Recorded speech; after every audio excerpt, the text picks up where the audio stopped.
Hello students, in this session, let us learn about the DevOps life cycle. So basically, DevOps is one of the process models used in your software engineering, whose key motto is to integrate the development team as well as the operations team. If you look at the pictorial representation of your DevOps life cycle, it undergoes various levels. So you have continuous development, continuous testing, continuous integration, continuous deployment, and continuous monitoring. Okay, so let's talk about what are these various steps that you have in your DevOps lifecycle. If you talk about the first one, which is called as the continuous development, under continuous development, you actually plan your project and write the code for your particular project. Talking about planning, in planning, you actually decide what to be developed and how to develop. So there is no particular tool for planning your particular project. So you do it manually with the team that is involved in the development of your software. The next one you have under continuous development is coding. So here you actually develop the project using some programming language, and to track the changes that you have done in your program or to revert back to the previous versions if any error occurs or any bug occurs, you have certain automatic tools like Git, SVN, Mercurial and CVS. So these are called as version control tools, which will help the developers to track the changes that they have made, and if any bug occurs in the new version, they can revert back to the previous versions. Now coming on to the next level of your DevOps life cycle, which is called as the continuous integration. Now in continuous integration, the first thing you do is build. Build is nothing but compiling the code that you have written and converting it into an executable form. Okay, so an executable file is generated in using the build tools, right? After that, you integrate. Integrate is nothing but collecting the latest version from the developer and combining it to the previous version. Okay, for integrating purpose, you have a automatic tool which is called as Jenkins. So Jenkins is a tool which is responsible to pull the latest code from GitHub, okay, test it as well as deploy it to the environment that we see. After that, you have certain build tools like you have Maven and all, which will compile your code and convert it into an executable files, usually the jar files and the war files. So this is about the continuous integration. Now talking about the next level in your DevOps lifecycle, continuous testing.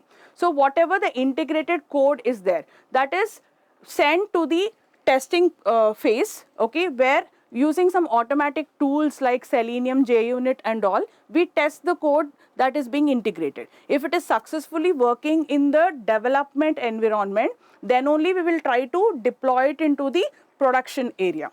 Okay. The next phase you have is the continuous deployment phase. So in continuous deployment, we actually deploy the product using some containerization tools like Docker and Kubernetes, okay, which will make sure that whatever the product that you have tested is successfully deployed into the servers, in all the servers, and as well as in each and every server, the product that you have deployed is working in the same way. Okay, this is taken care by some of the containerization tools like you have Docker, Vagrant and all. Okay, the next phase you have is the continuous monitoring phase. So Agile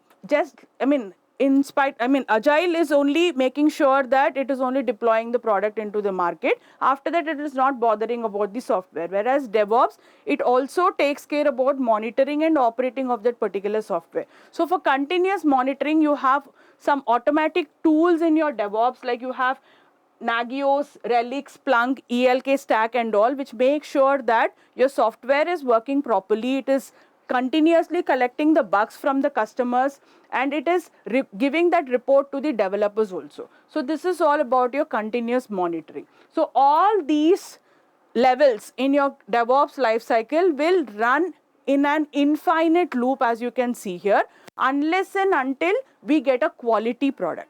And the main agenda of your DevOps is not only delivering a quality product, but also to deliver the product very quickly. Okay, and to have a proper plan also, your particular DevOps lifecycle is going to help the team who's involved in the software development. Now let's talk about DevOps stages.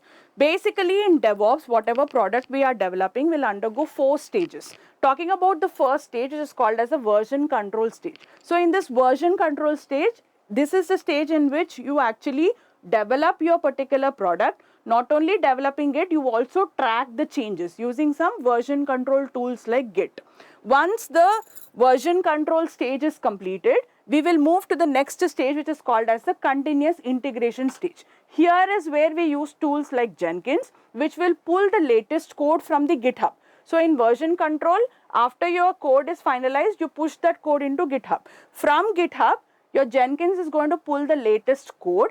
It is automatically going to test it based using the tools like JUnit or Selenium, and it is going to deploy it into your local system. Once that is completed, you will move to the next stage, which is called as the continuous delivery stage. In continuous delivery stage, you use the local testing tools to test your production, okay? Once your software is successfully working in your development area, in your company, then only you will release it into the cloud in the next stage, which is called as the continuous deployment stage. Okay, in continuous deployment stage, your product is actually kept into the online server, okay, where the users can now work with that particular product in real time, give you the feedback. So depending upon the feedback, you're going to collect the bugs, or you're going to collect the features that the users are expecting, and you start with the first stage again. So this process is continuously happening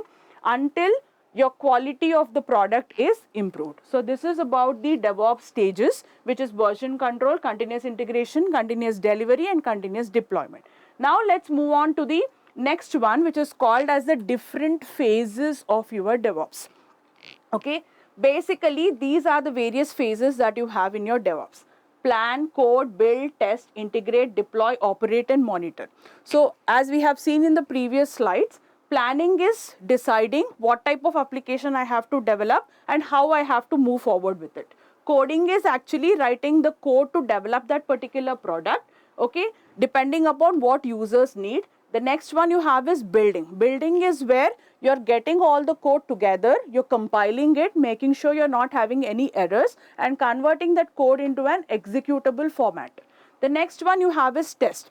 Once the executable format is ready with all the modules together, you test it using some automatic tools, okay, depending upon various test cases. Once your test cases are passed successfully, you will then again integrate. Integrate in the sense, getting the new code and attaching it to the previous versions of the code. So with the previous code, you're attaching the new code. Not only that, you're also making sure that after integrating the code with the previous version, you are again testing it. So you have unit testing, integration testings, there are a lot, acceptance testing, user acceptance testing. So there are so many types of different types of testings which would be done in the integration level.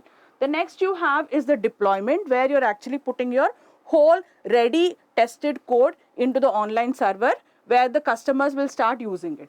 Next you have is the operation phase, where you're making sure that your code is running properly at the customer end.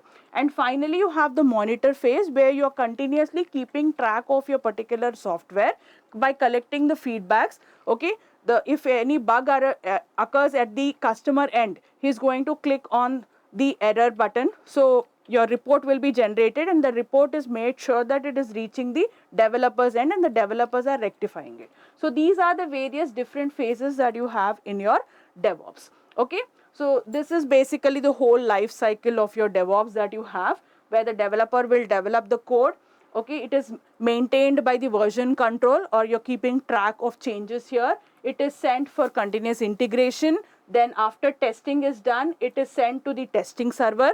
In testing server, again your whole project is tested depending upon the feedback that is given. If any modifications are there, again the whole cycle will repeat.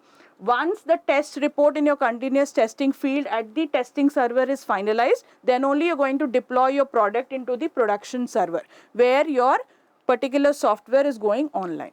Okay, so this is all about your DevOps life cycle. Thank you.